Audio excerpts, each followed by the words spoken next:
from the Conservation Finance Alliance Secretariat, as well as the Wildlife Conservation Society.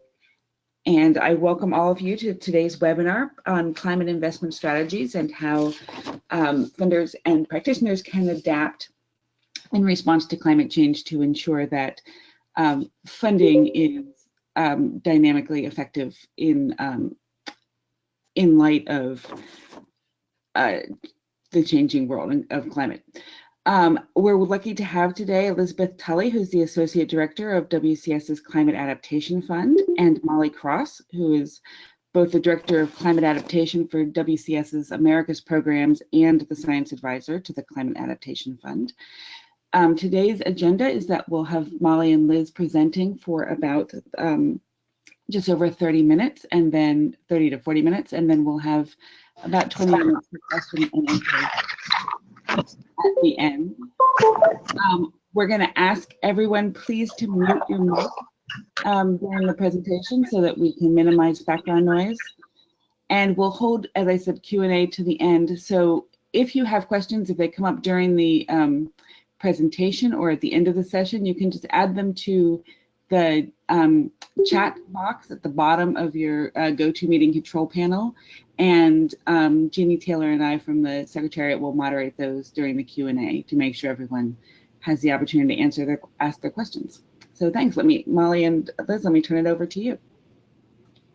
Great, thanks, Katie. We're really happy to be connecting with the CFA, the Conservation Finance Alliance community. The WCS Climate Adaptation Fund has a lot of similar missions and goals that the CFA community does. So I'm looking forward to this being an introduction and the beginning of maybe more collaboration in the future. So thank you, Katie, for arranging for us to be able to share some findings from our most recent report that we think are very relevant to this group of listeners, but also we'll look to these listeners and all of you tuning in to maybe provide some of your own insight back to us in response. So I'll introduce myself. I'm Liz Tully, the Associate Director for the WCS Climate Adaptation Fund, and Dr. Molly Cross will be presenting in a few minutes. She is, as Katie said, the Director of Climate Adaptation for our Americas Program and the Science Director for the WCS Climate Adaptation Fund. You'll see on this slide a few other logos in addition to WCS. So Dr. Molly Cross has very strong partnerships with the Doris Duke Foundation and the Climate Resilience Fund. And it was through those partnerships that she and they wrote this report that we want to share and feature today in our webinar. It's a report directed at funders. John Nordgren and Darren Long, both of the Climate Resilience Fund, helped write this with her. And Darren Long was the former director of the WCS Climate Adaptation Fund and used to be a close colleague of both myself and Molly. And the Doris Duke Foundation has been supporting our regranting program through WCS for approaching 10 years. So this community of individuals have been looking towards a product like the one we're about to share with you for a while, and it's been the development of a nice and strong portfolio of examples over time. So the title is "The Climate is Changing, So Should Your Conservation Investment Strategies." I know that sounds easy, and it really is, actually. When you hear that, you think, of course, yes, we'll change our investment strategy so the climate's changing. And the hard part is the process of making those approaches a standard part of your strategizing and your design. The pathway forward, I think, is actually relatively easy and clear. And as you listen closely to Molly's presentation, you'll see that there are some really accessible lessons learned and findings and recommendations for how to change your conservation investment strategies. And the hard part, sincerely, is just getting them to become part of standard practice. And that's what we're doing now. We have this report with some great findings, lessons learned. And now we're working on supporting how to support other funders to actually take those next steps that you'll hear about in a few minutes. So the next slide, I'll just show a little bit of what the Climate Adaptation Fund is and tell you a little bit about that. So we've been running, like I said, for almost 10 years. We're in our 9th year, going on 10. We started back in 2011. We will break 100 adaptation projects with this current granting cycle. We're reviewing applications now, and will approach 19 million invested in adaptation projects. Specifically, these are adaptation projects that are their implementation. They are applied techniques on the ground to help wildlife and ecosystems adapt to climate change. They need to be responsive to a clear climate threat or climate impact. They need to help wildlife and ecosystems adapt to that threat. It's a competitive grant program. These projects that we support apply every year, and they run for 2 years themselves. And each year we invest up to $250,000 in each of those projects, and for a total of $2.5 million invested each year, $5 million every 2 years. And so this is the body of work that you see in this map. This is our portfolio the dots are up to 2017, showing you where all the projects are located by ecosystem type and by climate threat that they address and that they face. But this is the body of work that Molly pulls from to share the findings and recommendations in the lessons learned reports in the learning series that we put out. And what we're going to talk about is the third installment in that learning series. Really just to kind of summarize our mission is to galvanize the conservation community to incorporate and prioritize climate adaptation in conservation planning and implementation. And it's back to what I was saying earlier. It's about making adaptation a standardized part of the conservation planning and execution process. And these projects all must be driven by the most relevant and local science available to inform their strategy and design, and to select their adaptation solutions that they feel will be most effective. And you'll hear this theme again, but this whole fund was created because climate change is actually happening right now. Our main priority is not to prepare. It's a mix of preparing and reacting and responding to the changes we see today, hopefully in time before our only recourse is to simply do damage control. So we're in this nice place where we are able to support partners out there reacting and doing something. And now I'll go to the next slide, Molly. Now we want to show you another community of people we're targeting to help support in that reaction phase, to respond and react and to do. This report is a product of a very strong scientist-funder partnership. And if you see in the next slide, it's one of 3 in a learning series from our fund's portfolio. The first is the 14 Solutions Report. It is a wonderful, simple framing of the approaches that we've supported over 10 years. It frames adaptation by pairing climate challenges and threats with adaptation solutions. And it nicely generalizes and categorizes some of the common climate challenges and some of the common adaptation responses. So it's a way to just dissect and approach the many options that are out there and the many threats that are being faced by practitioners, and what some of the most common responses are to those most commonly experienced climate threats. The second report is another nice framing approach to our portfolio and the lessons learned from it, the Embracing Change report. It frames adaptation by 4 high-level ways in which adaptation work is planned out and conducted differently from traditional conservation work. So traditional conservation work that has not consulted climate science, has not been adjusted and altered in response to climate projections or current climate observations of today. And we call these frames in the Embracing Change report the 4 W's, or the what, where, when, and why of adaptation. So where are you doing your work? Has it changed? Has that location changed based on climate change? What work are you doing? Are you changing the actions you're taking? And why are you doing your work?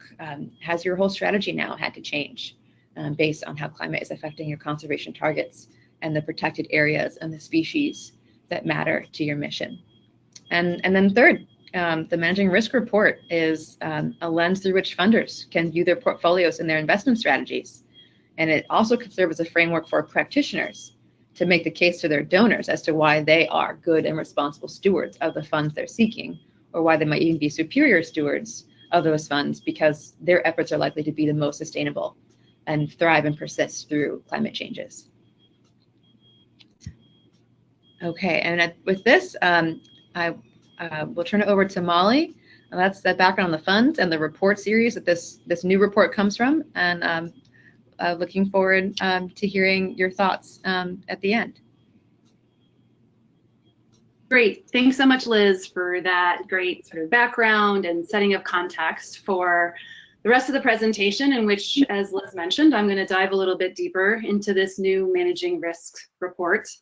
And there's a couple of things I wanted to just mention before I dive right in.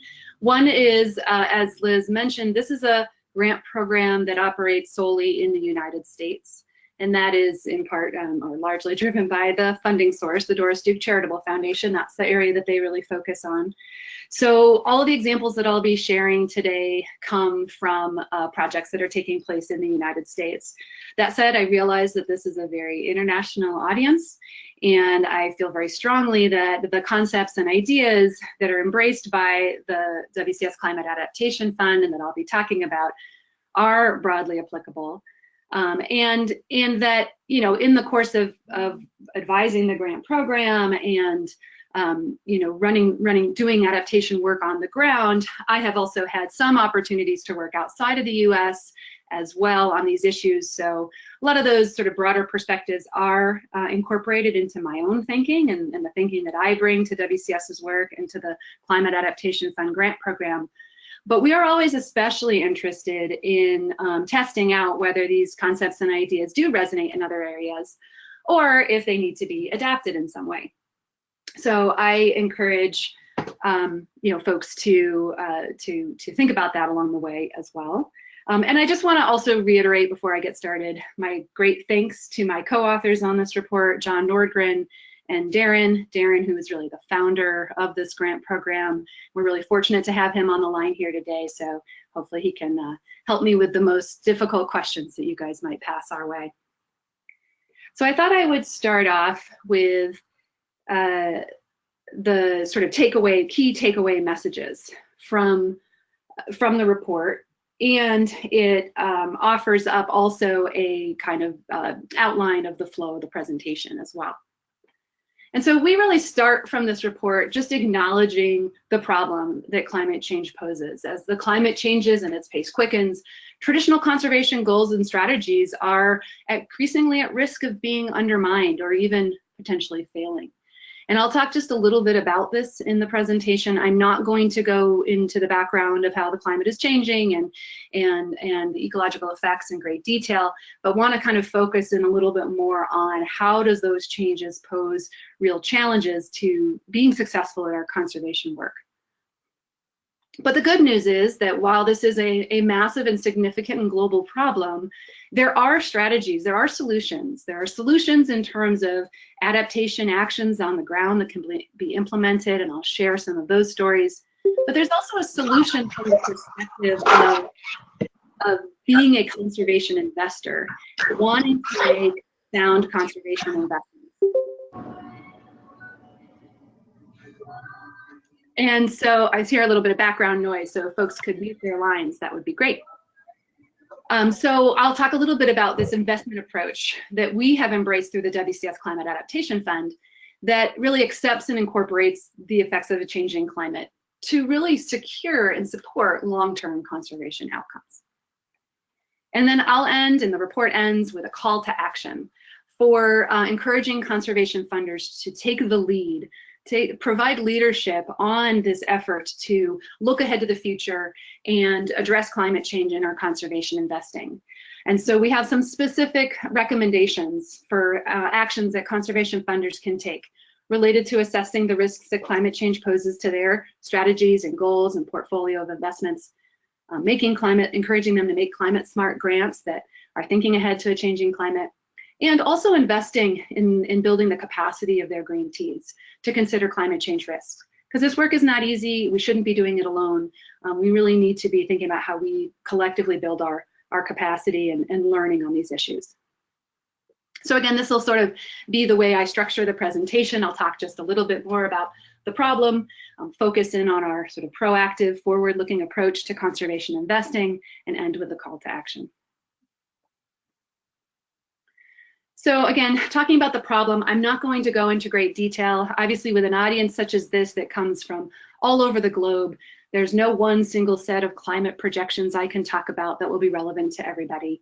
But I want to just sort of state some of the basic facts of the reality that the climate is changing, and it is caused by human activities that are increasing greenhouse gas concentrations in the atmosphere. If you read some of the latest reports from the Intergovernmental Panel on Climate Change, the news is quite sobering in terms of the level to which we have committed ourselves or are soon to commit ourselves to significant levels of warming that will have real consequences, both for nature, but also for people. And so we have a lot of really great resources to draw upon to better understand the problem. I recognize that in the United States, we are particularly rich with data and information on climate change. We have resources such as every 2 years approximately, we have a national climate assessment within the United States. The most recent one was released just last year that helps to summarize the best available climate information for our country. And there are similar global assessments, regional assessments, and national assessments in other parts of the globe as well. And again, the information coming out of the most recent US National Climate Assessment is also quite sobering. That's why we call this the problem part of the presentation. But also that climate change is already here, and we're already seeing impacts to species and populations, altering individual characteristics, the timing of biological events, shifts in geographic ranges, with real concerns that extinctions may occur when climate change outpaces the capacity of species to adapt.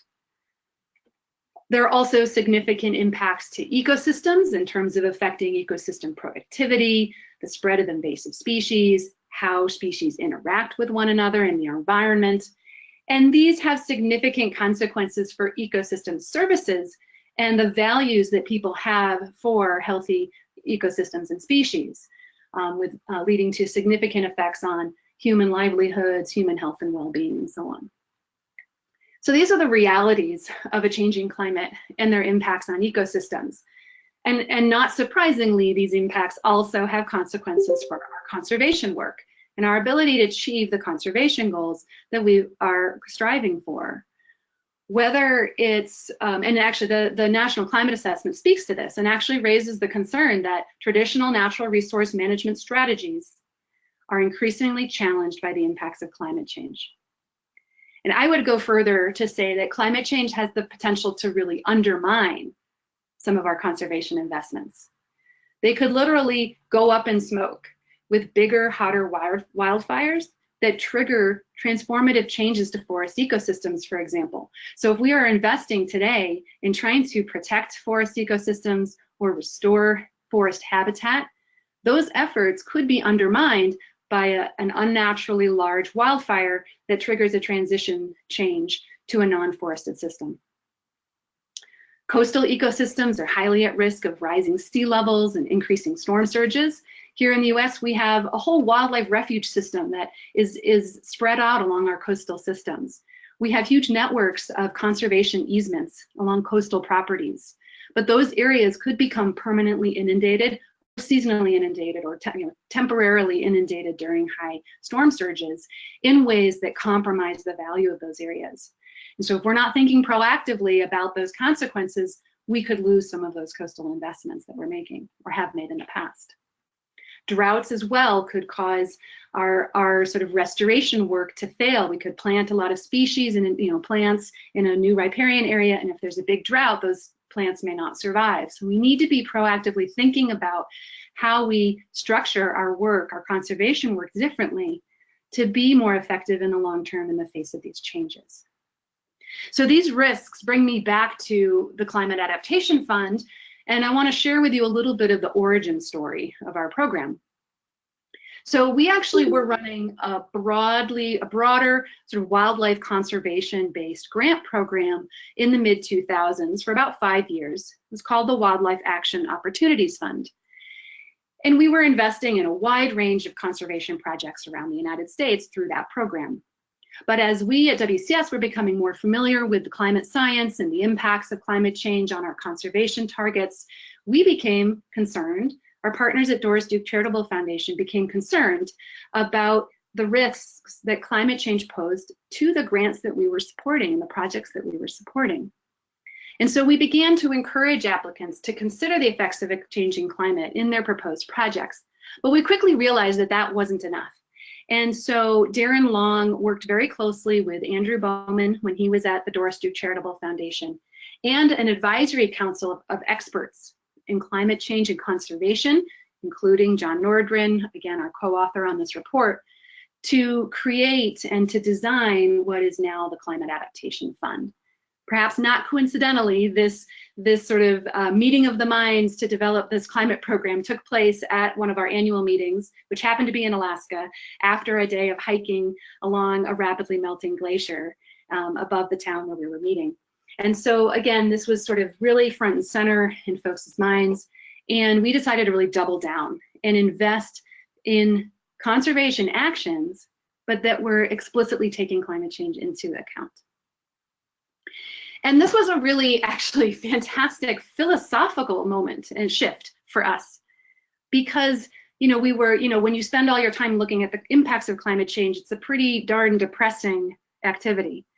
And so this allowed us to really orient our time and energy towards looking for the strategies and solutions. And so rather than watching our forest conservation investments burn up in large wildfires, we instead are investing in projects that are proactively trying to reduce the likelihood of those unnaturally large and severe wildfires, such as a project led by the Lomacotsi Restoration Project in Oregon, where they're using prescribed burn and targeted thinning to reduce the potential for these large fires. Within the coastal realm, we are investing in projects like this one that was led by the Scenic Hudson Land Trust in the Hudson Valley of New York State, where instead of, they're starting to shift their land protection work to not just the places where coastal wetlands are found today, but areas slightly upslope from those coastal wetlands, what they consider to be kind of wetland coastal marsh migration corridors, areas where the marsh may be able to move into as the sea levels rise, and they're no longer able to persist in the places where they're found today. So proactively protecting different areas, new areas, with that thought of a changing climate in mind. So again, it's been a real great opportunity for us to shift our mindset into this sort of more solution-oriented space. So those are just a couple of examples of the on-the-ground work that we're doing. But I want to sort of step back and come back around to this topic that maybe is probably largely the reason why many of you have dialed in, to talk a little more about how we really embrace this forward-looking approach to conservation investing in our grant program. Because again, it's, as Liz said, in some ways it's daunting and it's new to many of us, but I hope that our program illustrates that it is not impossible. And in fact, there are really useful and clear strategies that we can use to try to manage the climate change risks that could affect our portfolio of conservation investments. And really, we think of climate adaptation, this process of anticipating and proactively preparing for changes in climate, as a risk management strategy. I also will use the phrase climate smart conservation.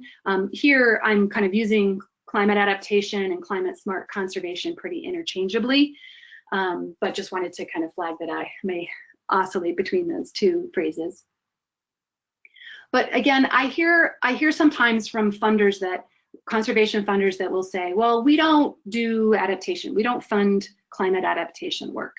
And I would push back on that and argue that climate adaptation is not a separate category of actions, but it is in fact the consideration of climate risks in the design of conservation goals and actions.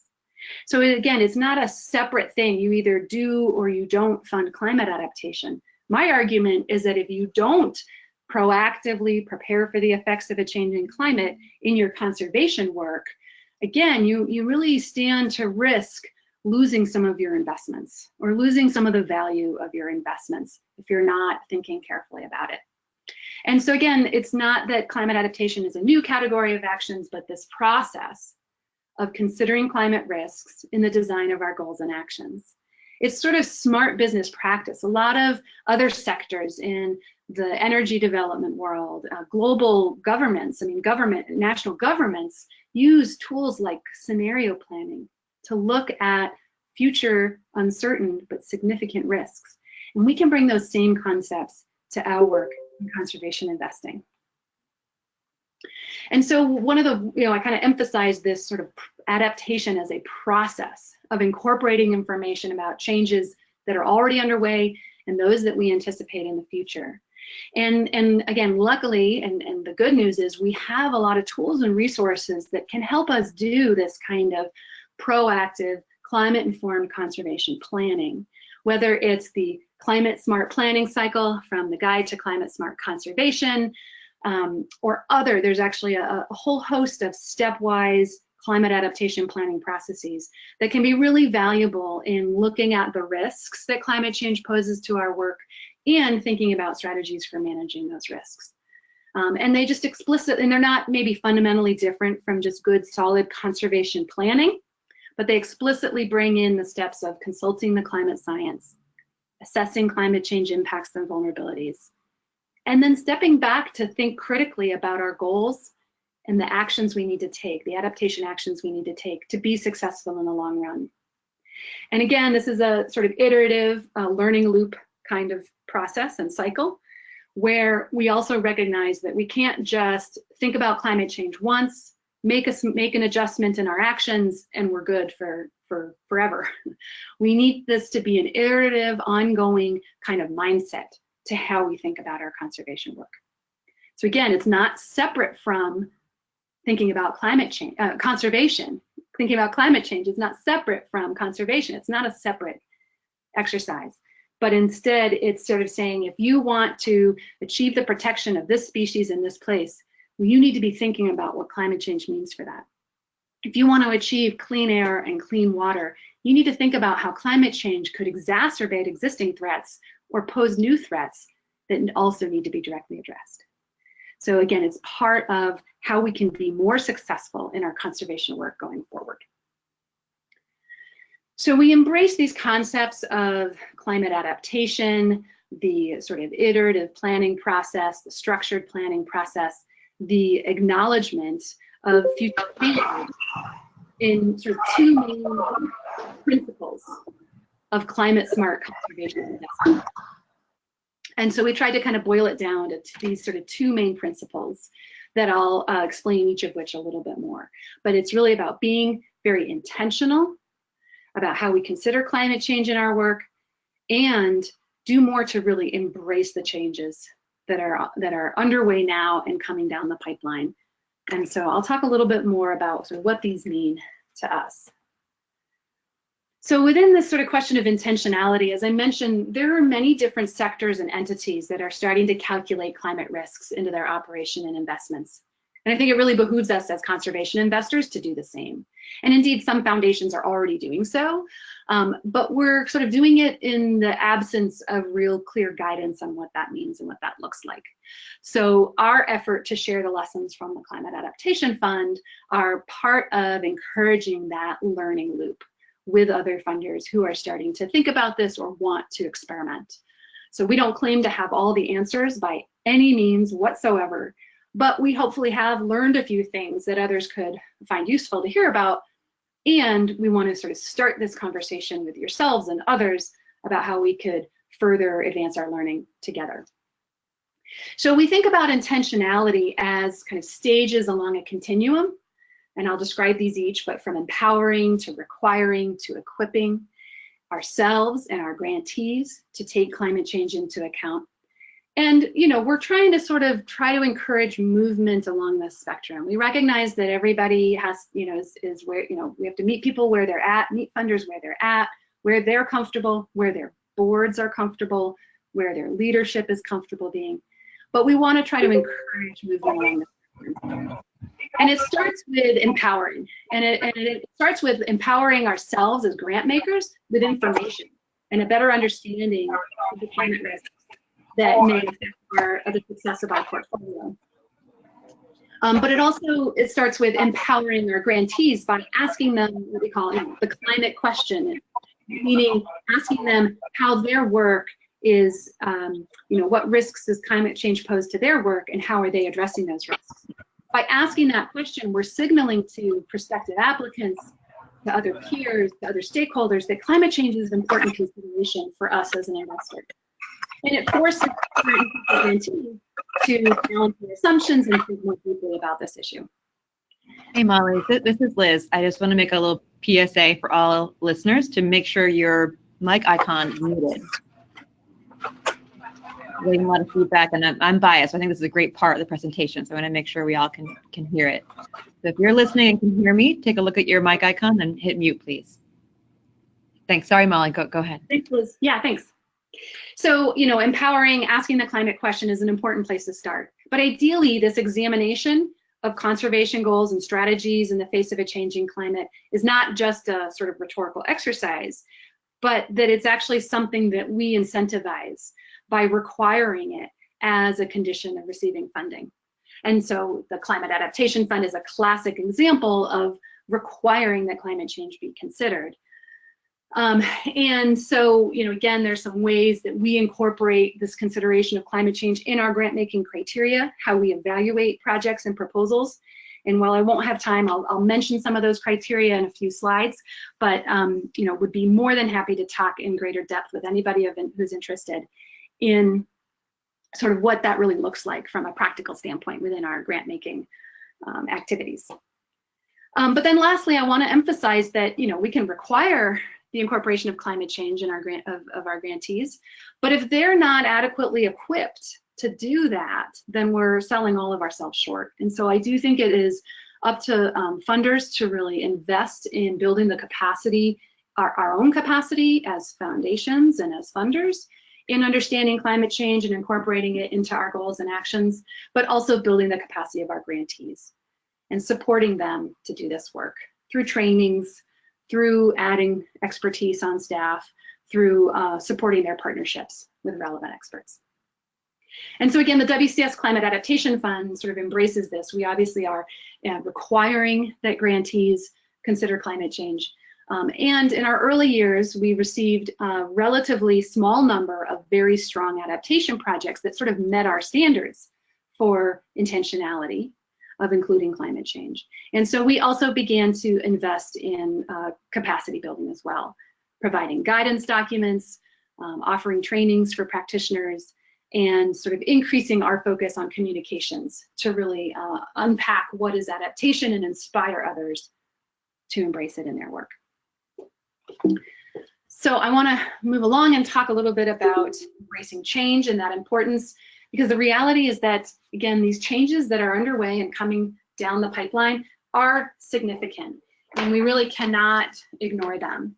And so it's essential that conservation funders and practitioners begin to understand, incorporate, and accept climate changes or risk that their investments will be undermined. And so part of that is being really explicit about what the long-term goal is for our conservation investments or for our on-the-ground projects in the face of a changing climate. Are we trying to resist change and maintain the current system? Or are we playing some sort of role in either accepting or actively directing transformative changes where the system becomes something fundamentally different? And this is probably the most challenging part of this discussion on adaptation, because it does require us to think critically about what it is we're trying to achieve and whether we can achieve what we've been striving for in the past. But I think that that practical reality check is critical, because even though we may not want the system to change and we may be inclined to invest in resisting change, we may not be able to do so successfully. And so we need to see more efforts that are on this other end of the spectrum about embracing, accepting, and maybe even actively directing or shaping changes in some cases, so that we can maintain the conservation values that we care about in the face of these significant global changes. In some cases, when we pause and take that realistic look at what climate change means for our ability to be successful, we may need to make strategic adjustments to conservation practices. We may not always need to make changes. I'm not suggesting that If you aren't doing something different, then you're not doing adaptation. That's not the case.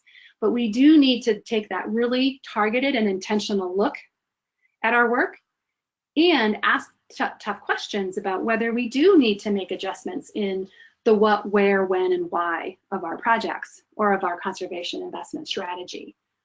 You know, do we need to shift the actions? Do we need to redesign our actions and take more climate-informed actions? So if we're replacing culverts, perhaps we need to replace them and put in much larger culverts to accommodate larger floods. Or maybe it's a matter of being really strategic in the where of our work and work in very strategic locations. Perhaps there are some places on the landscape that are more likely to retain a target species in the future as the climate changes. And we should focus our attention on those places, perhaps more so than the place where the conditions may no longer be suitable.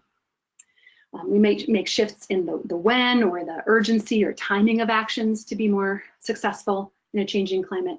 And ultimately, this could add up to some significant changes in the why or our goals. And we might embrace more changes in the systems. Perhaps we're trying to still maintain a forested ecosystem, but we're more accepting of shifts in the composition of the tree species because some are more likely to thrive under future conditions than others. Or maybe we're going to be more focused on sort of the hydrological functions of a watershed rather than some of the specific species that might be there today. So again, a few examples of how we might need to actually change our conservation practices to be more successful in the long run.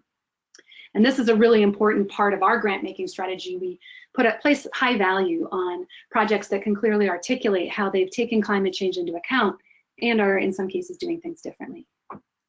So this is just a quick teaser. I'm not going to describe our grant making criteria here. There's just here a couple of some of the 4 really big criteria that we use to evaluate projects in our grant making: being grounded in the best available climate science, really linking that science to the design of your project, thinking ahead to long-term conservation impact in a changing world, and then showing how you're really taking climate change seriously and some of the ways you may be doing things differently to help wildlife and ecosystems adapt. So those are some of the criteria that we value highly in our, and if anyone's interested in hearing more about the sort of operational side of how we evaluate projects, we'd be happy to talk offline. So I realize I'm just about out of time for how long I wanted to go. I did have 2 real world examples that I just, I'll maybe just talk through one of them here, because I think, again, seeing these examples is a critical way to help inspire future creative thinking. And so here's an example from the Nature Conservancy, a project we fund by the Nature Conservancy in Minnesota. This is a Northwoods forest habitat, a lot of boreal, cold-loving tree species that climate models project will not fare well in the future. But it is really important to human communities and the conservation community in this area to try to maintain these areas as forests in the long run. And so what they're doing is they're changing up the what, the actions that they take. And they're using future climate models to identify a climate smart tree planting palette, looking at what are the species that are native to these forests today, but may be more likely to thrive under a future climate. And they're introducing more of those species into their planting palettes when they're restoring an area that's been deforested. So again, just a small example of how they're doing something a little differently in order to have a better chance for long-term outcomes. I'm going to skip the other examples unless we have time during, after the Q&A to go back to them. But there are many, many more examples, over 90 projects that we've supported through our Climate Adaptation Fund grant program. You can learn about those projects on our website. And as Liz said, we have these 2 reports, the first of which is sort of looking at specific common climate challenges and some of the solutions people are implementing. And then one that digs a little deeper into how people are adjusting the what, where, when, and why of their work. So with that, I just want to end with a call to action to encourage other conservation funders to help to take the lead and provide leadership on these efforts to take climate change into account in our conservation work. I think we can no longer say that we don't do climate adaptation as conservation funders. It is in our best interests It's in our best interest in terms of stewarding the resources that we invest responsibly to conduct an assessment of how climate change poses real risks to the outcomes we're striving for in our portfolio of investments, to make climate smart grants that encourage grantees to take climate change seriously and maybe even require it, to build the capacity of our own organizations and our grantees to be able to do this climate informed conservation thinking, and that we work together more to communicate and leverage the stories that we are investing in, the models that we are testing out for how we do climate informed investing, so that we can hopefully accelerate the pace of learning about how we do this. So as I mentioned, we've learned a lot in our grant program. I've only scratched the surface at sharing some of that learning.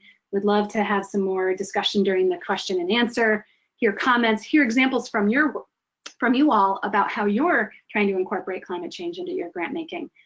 So that again, we can learn from what others are doing and continue to share what we are doing as well. So with that, I'll wrap it up and open it up for questions and discussion. Thank you so much, Molly. That was great. And Liz, thank you to you as well. We really appreciate that. A very interesting presentation. This is Katie again. I'm going to open it up to questions and comments, and encourage you to, just for ease of doing this, to put your comments or questions into the chat box of your GoToMeeting control panel. There was a question earlier, which I'm just going to read out in case there's anyone who doesn't have access to the GoToMeeting app. Jane had posed a question, which was to clarify, when you say conservation funder, is that mostly public sector and private foundations, or do you also look at private sector investors, including banks and corporations? And Darren has already replied to say that for the purposes of the report, the definition of a conservation funder applies broadly to the public and private sector, multilaterals, banks, private impact investors, public governmental agencies, anyone investing resources in conservation. So that means not only grant-making institutions and for-profit investors, but any organization that's allocating budgetary resources for the conservation and protection of natural resources. And just as a heads up as well, if you didn't notice, Darren has also shared the link to the Managing Risk report that Molly was elaborating on during the presentation. Yeah, thanks, Darren. And that link will actually take you, you would be able to download all of the reports that we've referenced at that link as well. And just another quick point for anyone who's curious about the slides or the recording of this webinar, it will be available on the CFA website in a day or two. So check back. I put the link to the webinars page in the chat as well. Any other comments or questions? All right, Sean Martin has raised a question asking if you consulted with other grant makers or investors to learn the extent to which they are already doing this and any barriers or lessons that they've learned. Yeah, thanks, Sean. It's a great question. So there are a number of funders on our Climate Adaptation Fund Advisory Council. They represent sort of regional and national foundations as well. So we've sort of have had a number of individuals working closely with us at the grant program, from whom we learned a lot about some of the challenges that they experienced as they were trying to sort of do more to address climate change in their grant making. But we have not done a systematic survey of barriers and lessons learned amongst the grant maker investment community. So that would be, or I certainly haven't. I don't know, Darren, if you and John at the Climate Resilience Fund have done more of that. Perhaps you guys have. So I don't know, Darren, if you have any comments to add there, but I think that would be a really useful step to take. Sure, Molly, let me just say, Sean, thanks for the question. You won't be surprised to hear that what we're talking about today, and I know what you do every day, is really still very new and novel and on the leading edge of conservation investment. You know, despite the fact that WCS has been at this for 8 or 9 or 10 years now, other foundation funders, you know, especially larger institutional funders, it is like turning a very big ship very slowly. So we have not had as much uptake yet as we had hoped, and Molly and John actually just did a session for a group of funders here in the US called the Biodiversity Funders Group that you know make grants not only domestically but globally, and in trying to share some of these concepts with them. So you know, the answer is that we're seeing some progress, but certainly not as much as we would like. Yeah, one thing I might add there, again, in terms of not from a systematic, you know, investigation of what some of the barriers and opportunities are, but just to share a few of the barriers that we have heard. I mean, sometimes you may have program officers who are very interested in moving in this direction of doing more climate-informed conservation investing, but they may encounter, or I have heard stories of them encountering resistance from leadership within their foundations or from boards that run the foundations. So again, there can be, it sounds like, Sean, you heard that too. So, you know, there's a many different layers. There also can be challenges related to the fact that still relatively little money goes towards conservation relative to other topic areas, like I would say climate mitigation, so focusing more on energy efficiency and shifting to renewable energy resources gets a lot more funding than adaptation does. So there's always discussions about, you know, we've got limited dollars, you know, this is our sort of bread and butter, and we're hesitant to veer from it. But that's one of the reasons why we really want to make it clear that we don't see climate adaptation as something different from conservation. It's about doing our conservation work better and smarter and more effectively. So that, again, hopefully it starts to sink in. As Darren said, it's a slow process, but it starts to sink in that this is about doing conservation work and doing it well. Thanks. I just, your eyes made a comment that I just wanted to share, that he's pointing out that commercial banks and private investors, in his observation, are more likely to fund climate adaptation, in quotes, than conservation. So this is an opportunity, pointing out, to deliver biodiversity impact through the approach of framing this as climate adaptation, and has pointed out that he's trying to develop that in Uganda. So we may have the opportunity to talk more about the work that he's doing there. Another question that's been posed by Kazang is, what happens when there's no data on climate risks available for a given area? So most developing countries have a dearth of data, science, or researches, and more so on climate risks and vulnerabilities in ecosystems. He's saying it's true that it may not be true for the US, but it would be for most developing countries. So what approach can they take in that case? Yeah, thanks for that question and comment. It is a really important point, and it's something I've learned a lot about as my work has expanded to work outside of the US over the years. And I don't have time to go into great detail, but there are definitely techniques for, I mean, I would encourage sort of anyone in that situation to look into techniques that are around scenario planning, because scenario planning allows you to consider a wide range of plausible future scenarios, especially in the context of situations where you don't have information about sort of the probability of a particular change happening or not, but you want to kind of consider a wide range of plausible scenarios, and then try to develop conservation strategies that are relatively robust to those diverse, plausible outcomes for the future. And so it's not necessarily going to be in the type of kind of predict the future and manage towards that condition, but it may be more about that hedging and trying to understand strategies that may have the most the greatest likelihood of being successful in the face of a range of plausible futures when we cannot predict the most likely future. So that would be one strategy I would encourage people to take a look at.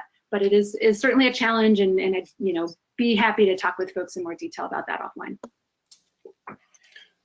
Molly, I would just add that you know, while data has been less of an issue here in the U.S., you know, the resource challenge is not unique to the international community, and we've been fortunate to have here a resource and knowledge base called the Climate Adaptation Knowledge Exchange. I wanted to point out for the international audience here that the UN Environment Program has put together a global partnership called the Global Adaptation Network that now has regional hubs in the Asia Pacific, Latin America, the Caribbean, also Western Asia and Africa. That can be a potential resource for information and tools for thinking about and addressing climate adaptation. Yeah, thanks, Darren. Thanks, Dan. Are there any people on the phone who have any questions? I realize if you can't access the chat box, you can't type in your message. So if you are online by phone and have a question, feel free to unmute yourself and go ahead and ask. Hey, Katie, I have a question. Can you hear me? Yeah. Hi, this is Jeannie Brown. I'm also with WCS. I manage the Marine Protected Area Fund. And my question has to do with monitoring or measuring success, really, especially given that these are 2-year grants. Adaptation takes a while. You know, you don't always see results right away. What do you require of your grantees that so that they can demonstrate some kind of success or progress made? Yeah, excellent question, and very, very timely for us. Because so there's 2 levels. There's how does any individual grantee in the context of their grant sort of report to us and report on outcomes and success. But we also, as a fund, as Liz mentioned, we're approaching our 10th year of running this grant program. So we are actually embarking this year on an evaluation of our grant program as well. And the biggest, hardest first question we're tackling is how do we define success? And so it's challenging for a number of reasons that many of you may already be thinking about, but basically we're talking about actions we're taking today that are designed to set up the system to somehow respond differently to a changing climate in the near and longer term. So we're, we can monitor whether we did the, so we ask, we certainly monitor whether the grantees did what they said they were going to do. Did they deliver on the actions they were proposing to take? But we are not funding them to do long-term monitoring. But we do allow grantees to put a portion of their grant dollars towards monitoring and evaluation activities.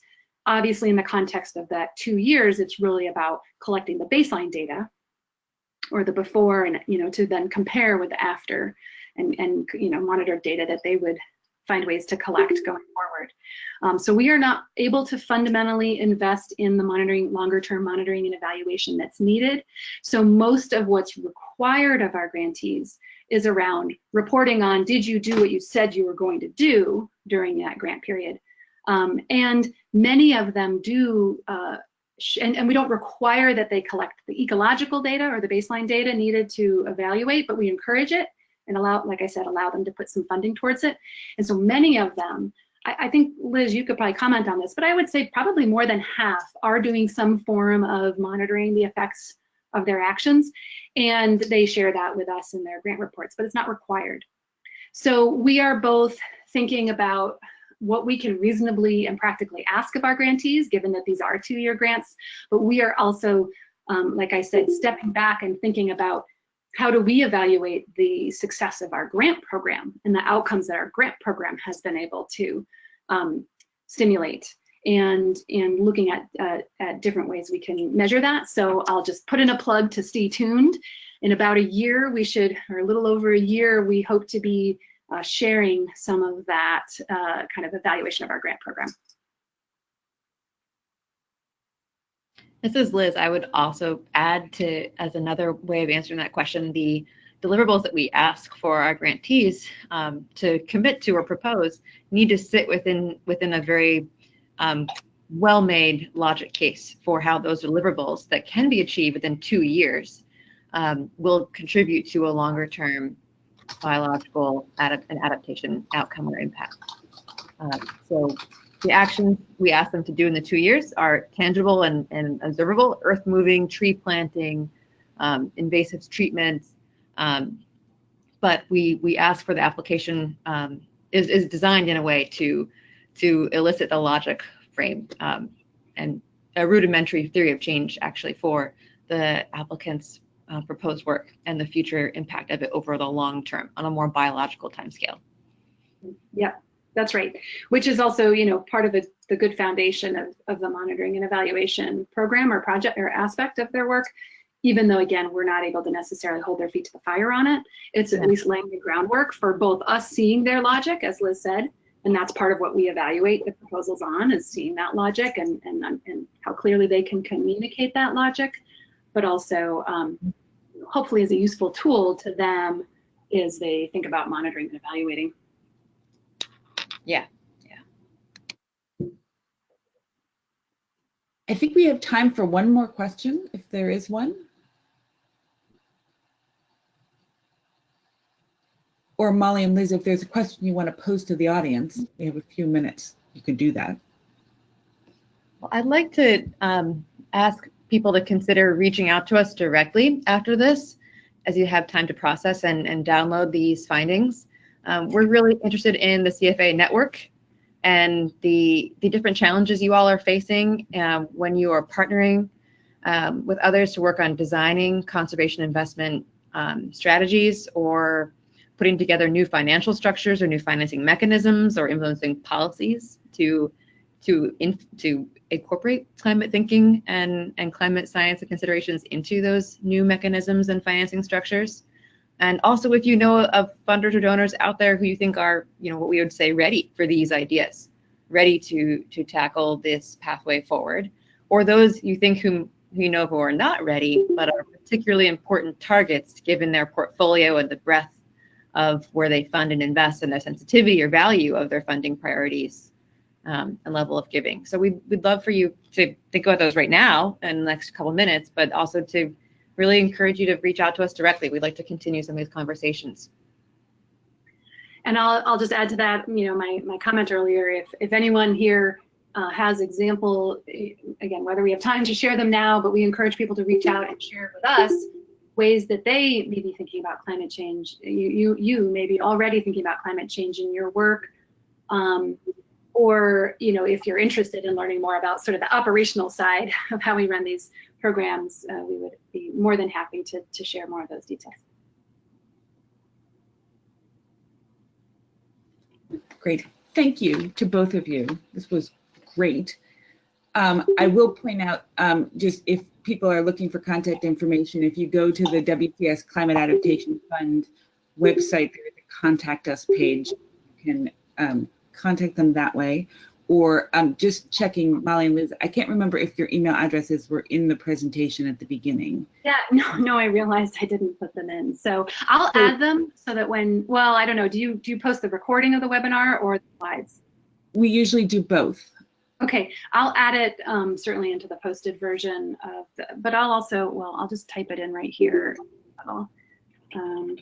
We're both fairly straightforward. It's first letter of our first name, last name. So mcross@wcs.org and btully@wcs.org. I'll put it in the chat for anyone who's still online.